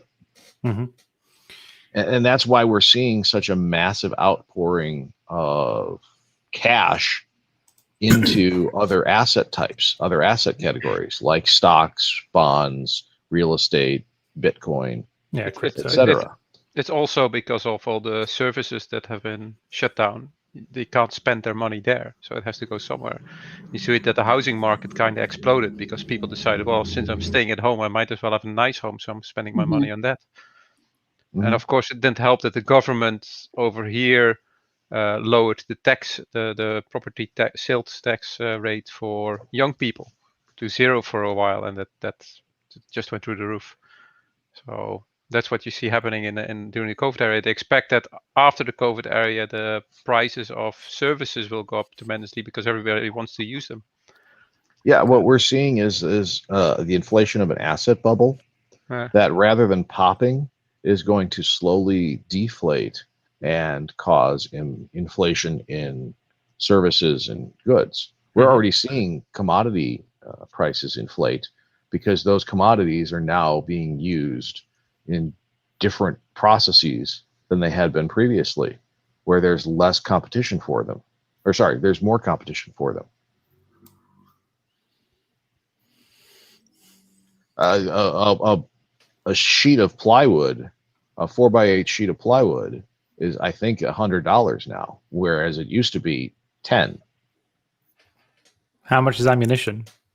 You don't want to know. I don't want to get into it, but I can tell you that it's in some cases I've seen close to an order of magnitude increase in price. In the end, bullets will be the real currency.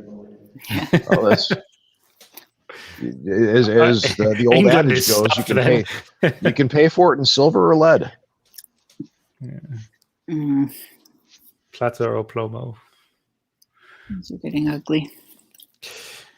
Anyway, on to Ernest's wonderful understanding of the necessities of macroeconomics.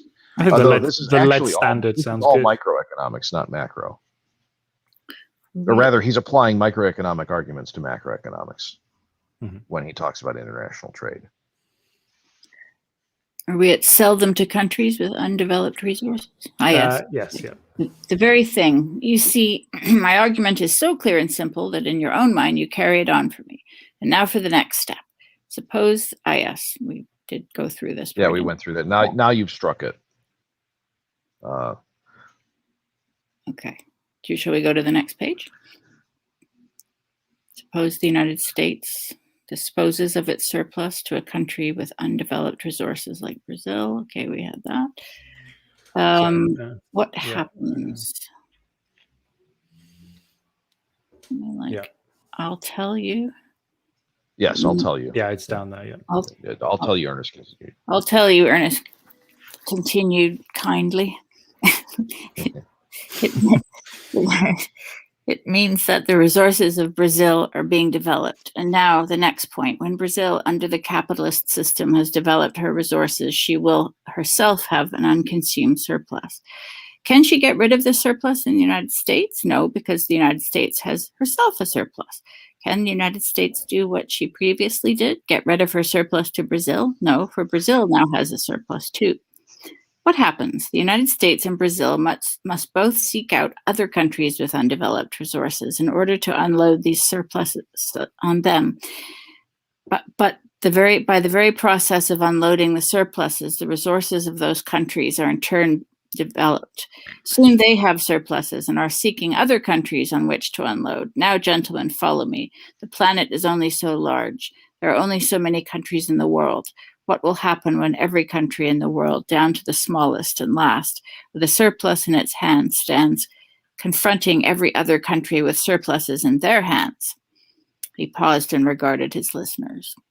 This would be the point where they would shout that they had luxury communism because we would be in a world of plenty because we have everything in surplus and everything would be cheap. So I don't see the problem. This would be a desirable state, right?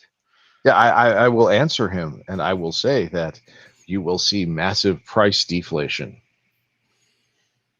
You will see deflation because everyone will have too many goods and they will want to get any money they can for them. So they will start selling them for less and less and less and less. And you're very rapidly going to see factories go out of business because no one needs to produce any of that anymore because the market is saturated. Therefore, the factory cannot pay for itself. So what you're talking about is a deflationary spiral wherein you're going to convert from a industrial manufacturing-based economy to a service-based economy. Because the one thing that there will be fundamentally unlimited demand for is services individuals provide to one another. And that is a need that will never, ever be satisfied. True.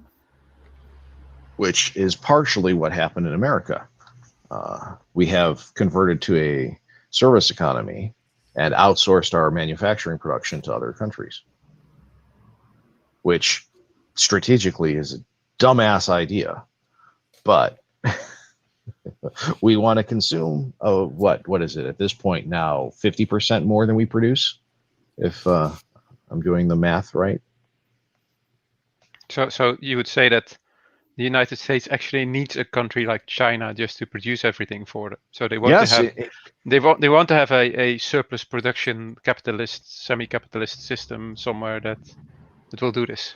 Yeah, what we're talking about here is there's going to be countries, instead of what Ernest is saying, walking around with surpluses, saying, you know what, I think we're going to convert that so that we're going to accept the surplus of all the other countries and be thankful.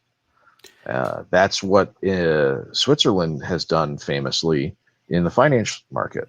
They've accepted surpluses from all the rest of the world and don't generally produce a ton of stuff aside from making sure that those surpluses are protected and redeemable on demand. The imagery I've always liked for the China-US relationship is two one-legged giants leaning on each other.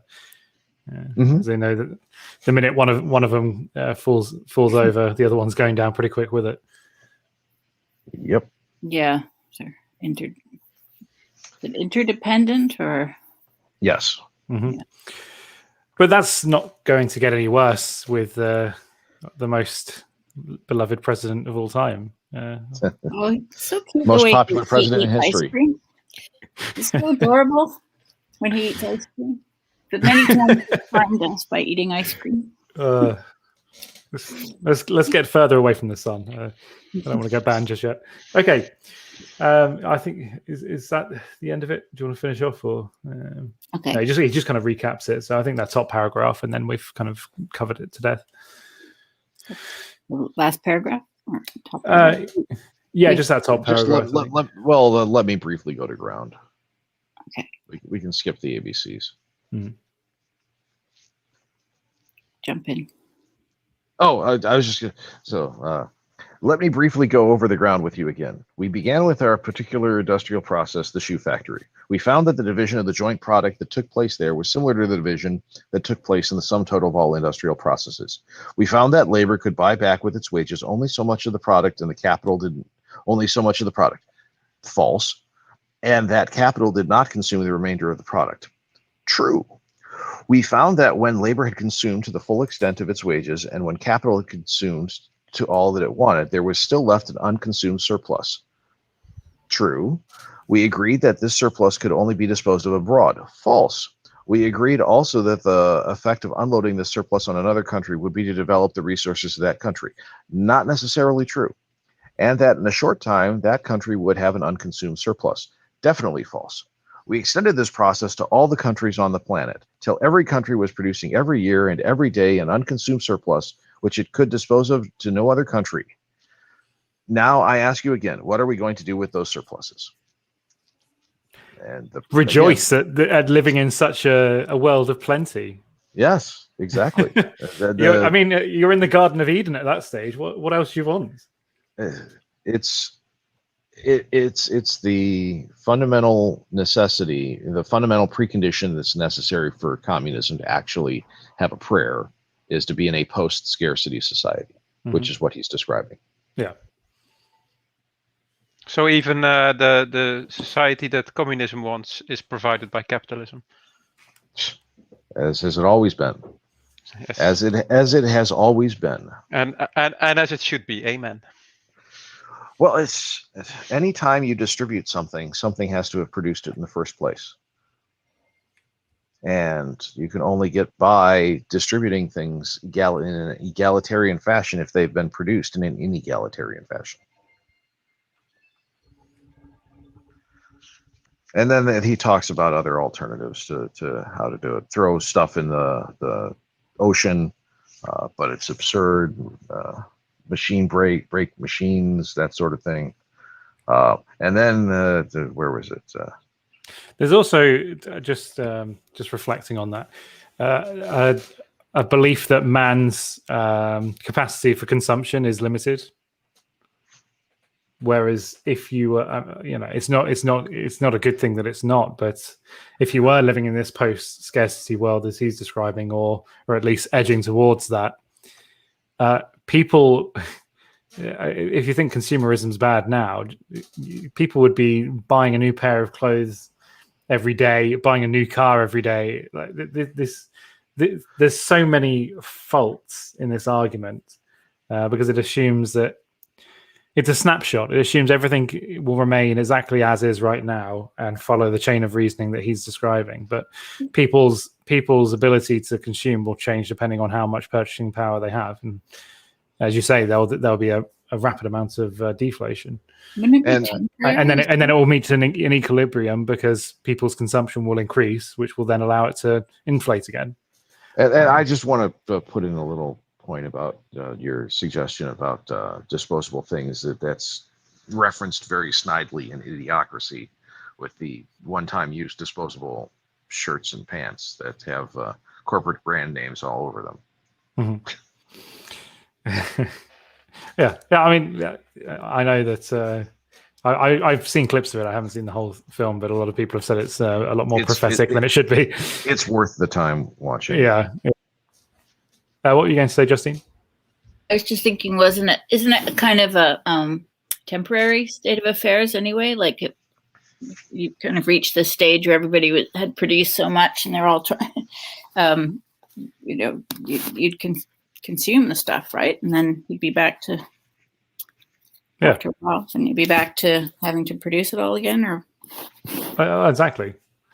It's not an infinite. It still needs the production at some stage. So if you do have a massive surplus and then you've converted to communist paradise, 10 years time, who's still producing it? You've used up your surplus. There are also people who work without producing anything directly worth of value. So scientists, for example, they produce reports and articles, which just those articles by themselves are maybe valuable, but they don't generate any money. You can't sell them. People can read them. Then you can use them to build a machine and then start making money.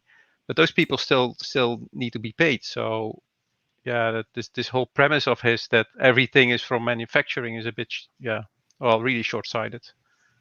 I mean, take for example teachers. I mean, what do they produce? Fundamentally, you can abstract any production process to this, and he's not wrong as far as he goes in that level of abstraction.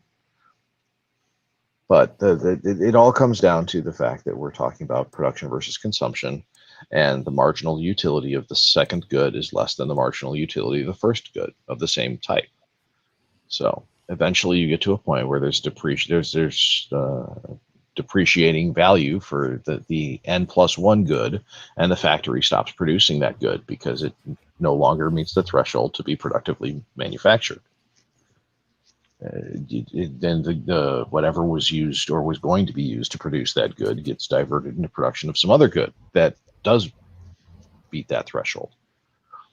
Now, this is not instant, and this takes time, etc. So on and so forth. But having completely and totally demolished all of his economic arguments, perhaps we should go on to his recommendation of what should be done, or what the conclusions of his argumentation are, because this is where he just goes completely nuts.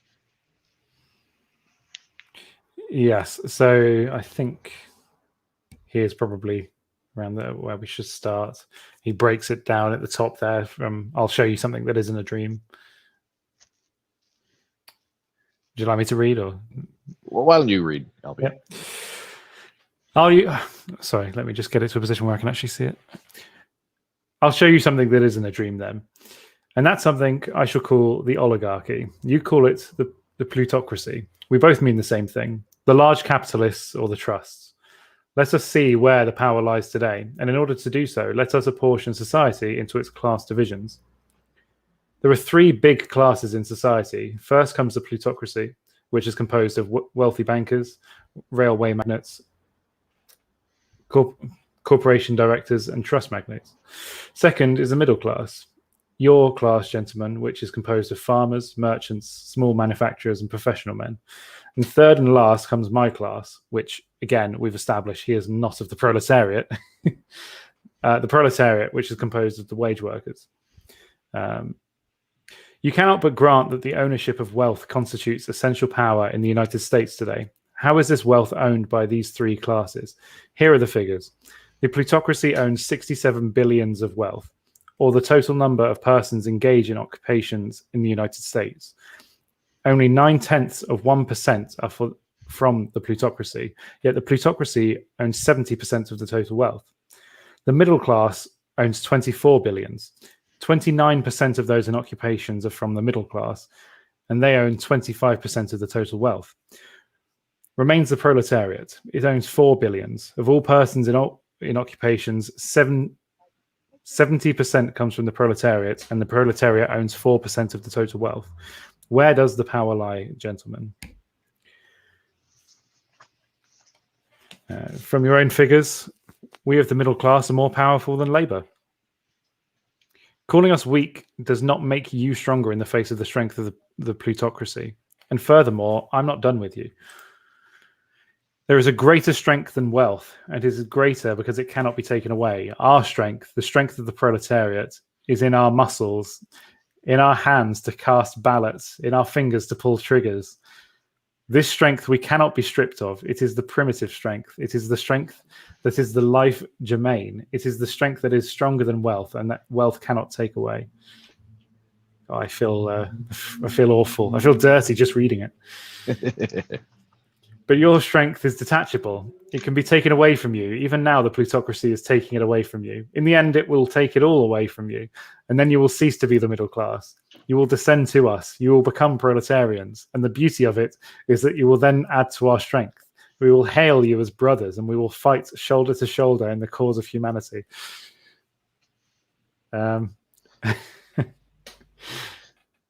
Any points before I carry on? Because I need to stop this rambling.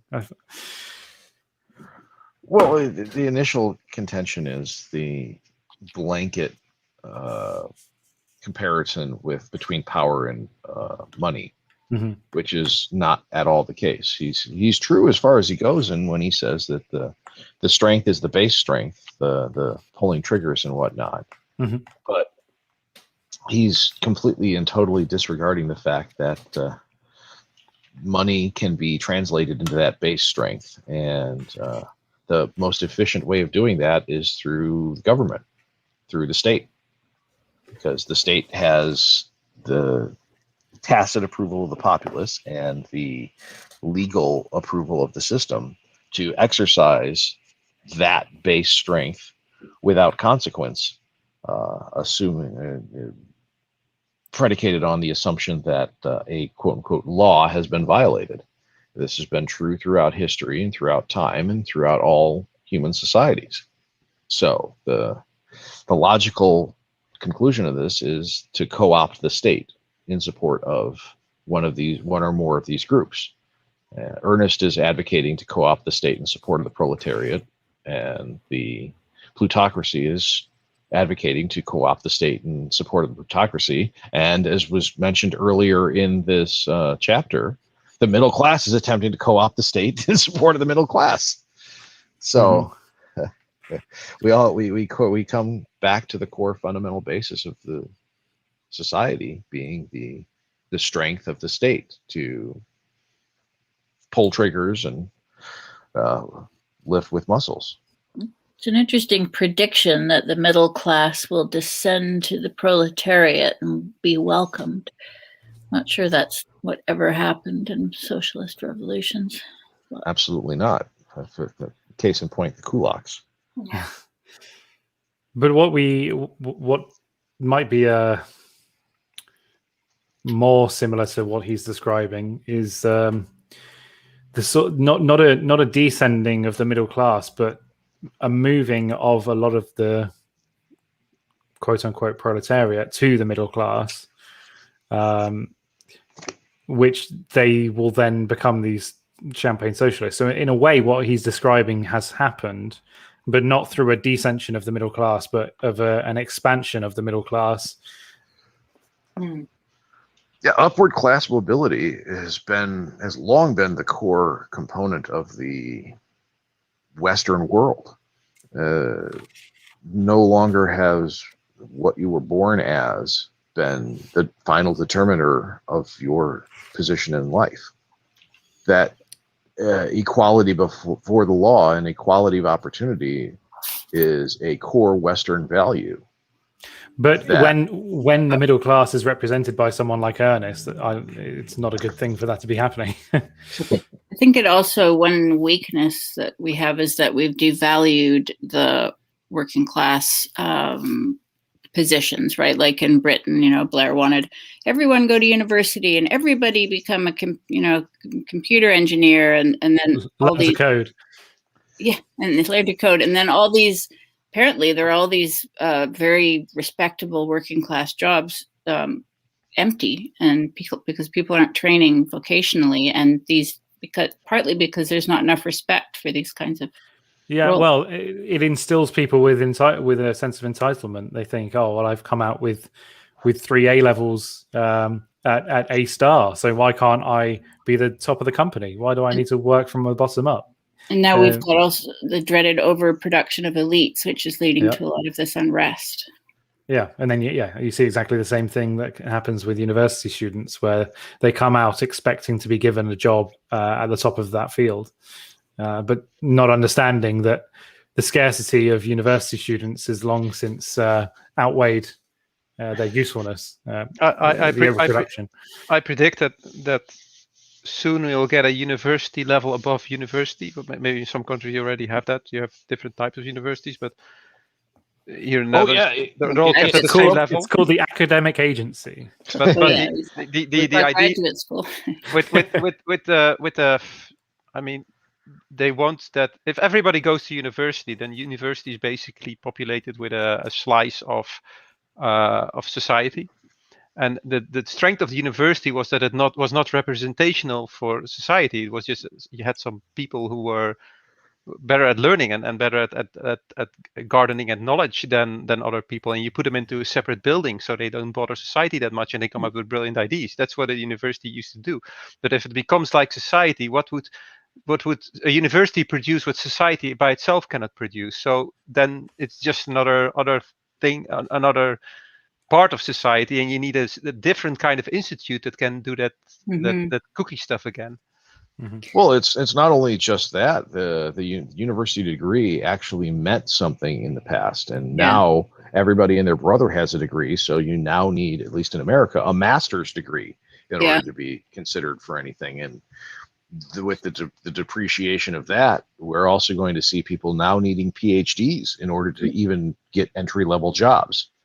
Somebody mentioned, I think it's Singapore, where some, like, let's say 87% of people or something go to grad school. Like there's some crazy number of people go to grad school. That means that the bar has been lowered, because that the more people you include in that group, the lower the more you have to go to the common denominator, and so you have to lower the bar, which means that the quality of the student will go down as well. And that's what we have been seeing, that they've been dropping math and other stuff from and other hard stuff from university courses in order to get more students in, because that's the goal. The goal is not to get people educated. The goal is to get people through that system. Yeah, it's gotten to the point where, and this has been mentioned by numerous people, that people are putting the causal relationship once again backwards. They think that the degree is what makes someone smart, whereas no, people have degrees because they are smart, or at least they used to. Yeah. The degree was a signal of intelligence rather than the degree being the driver of intelligence. The effect of all of this with combination with student loans is that you have a lot of disillusioned people who made poor financial decisions and are unable to get out of debt, and so basically that's just a petri dish for socialism. Because these people they've been, you could say, they've been duped. And so if you come along and say, well, if I control the government, then we'll give you back all your student loans, like the most popular president ever said, and then he went like, no, it's just psyched. I didn't say that, or he couldn't remember. I don't know. I don't he couldn't remember. Yeah, I don't know. Then then of course people You're are going to sleepy. vote for that. So And the Well, activists as well that are being produced by all these departments. Now you've got all these furious, baristas with $100,000 student loans going out and protesting for Black Lives Matter. well, it's not inaccurate to say that socialism is the politics of envy, Mm-hmm. because people are looking at this and trying to figure out why reality is not reflecting their assumptions or understanding what reality is. I was told that if I went, did my due diligence and got my degree and graduated, I would have a good job. And now all I'm doing is being a barista at Starbucks for minimum wage and looking in envy upon people who are stupider than me, are dumber than me, are dirtier than me, and they're making 5 times what I'm making welding. And it's not fair. I was lied to. And when a politician gives you an enemy and says, not only are these your enemy, I am your friend because I'm going to forgive you your student loan debt and I'm going to make the minimum wage $15 an hour. So yeah, you're still working at Starbucks, but now you're working at Starbucks for $15 an hour. Of course you're going to get voted. And then the natural consequence of that being, oh, well, we only need 1 barista instead of the 3 we had because we're going to come up with a $50,000 automatic coffee machine that's going to handle all of the actual mixing. And I just need someone to even handle better. it. Instant coffee. Yeah. Yeah. There's a very good brand. Nescafe Gold, right? Yes. Yeah. Yeah, and then they're disillusioned and unemployed. Yeah. Yeah. And so, that can only end in good things. Yeah, they become the agitator class. Wait. Disillusioned art students, right? Never mind. Yeah, they actually went to the art school. Disillusioned art students. Yeah. I have to wrap up soon. Yeah, let's finish this chapter and we'll be coming to the end of this. I just want to make one point which relates to the topic we were just on, but the text as a whole. What we constantly see is an outcome-orientated worldview as opposed to a process-orientated worldview, which is kind of what you mentioned on the topic of degrees. We've again put the cart before the horse by saying that coming out with the degree is what's valuable. It's not going through the process which is valuable, because obviously outcomes are easily manipulated because you can twiddle things here and there to make it look like you've achieved the right outcome. But if you focus on the process, that's a more immaterial, a more ethics-based approach.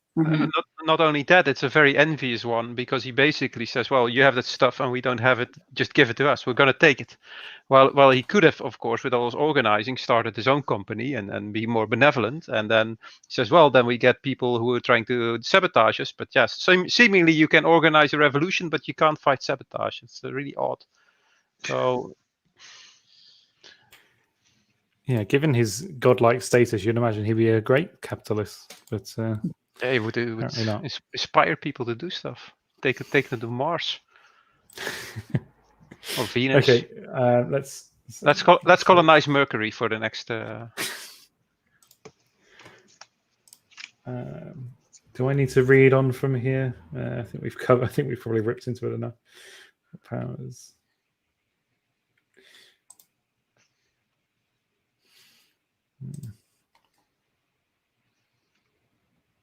Yeah, so again we see the honesty come out. I'll read this last section here on the chapter. But after all, wealth in and of itself is not the real power. It is the means to power, and power is governmental. Who controls the government today? The proletariat with its 20 millions engaged in occupations? Even you laugh at the idea. Does the middle class with its 8 million occupied members no more than the proletariat? Who then controls the government? The plutocracy, with its paltry 250,000 of occupied members. But this 250,000 does not control the government, though it renders human service. Though it renders human service. It is the brain of the plutocracy that controls the government, and this brain consists of 7 small and powerful groups of men. And do not forget that these groups are working today practically in unison. Now, the groups that he describes in the footnotes, does anyone want to go into them at all? There are several laws in my country prohibiting me from going into that. Well, be that as it may, what the actual examples aren't really all that relevant to the point being made, because they change over time. Yeah, I suppose you're right on that. The whole book, for example, takes as a premise that railroads will remain the dominant form of transport, while within a couple of years, a couple of years, hungry Santa. Within a couple of years, airplanes were developed very quickly during the First World War, and then we see that by the 1940s they become the dominant form of rich people transport. Even middle class transport. Even that, yeah. So, oh my God, the footnote. This yeah. I forgot about that. Also, for this footnote about Rockefeller disproves the whole book, because it basically tells that Rockefeller, he started like a humble man, a working man, and he became the plutocracy. So there is obviously a lot of class mobility in the US, maybe more so than any other country in the world, because they don't have like nobility and old wealth that much. So that basically tells this Rockefeller guy disproves his whole point. Like, and it also serves as a example in miniature of what happens when the proletariat seizes the reins of power. Because Rockefeller, being a man of modest means, approached things from the perspective of a man of modest means, and if someone did you wrong, you punched him in the nose, and then that solved the problem. So when you grow up like that, it's not necessarily a surprise that one of the first things Rockefeller would do when he joined polite society and gained control over an industry was punch people with which he disagreed in the nose. He hired Pinkertons to break up strikes and such. So there's a lot to be said about the British habit of cultivating noblesse oblige within its aristocracy. Mm-hmm.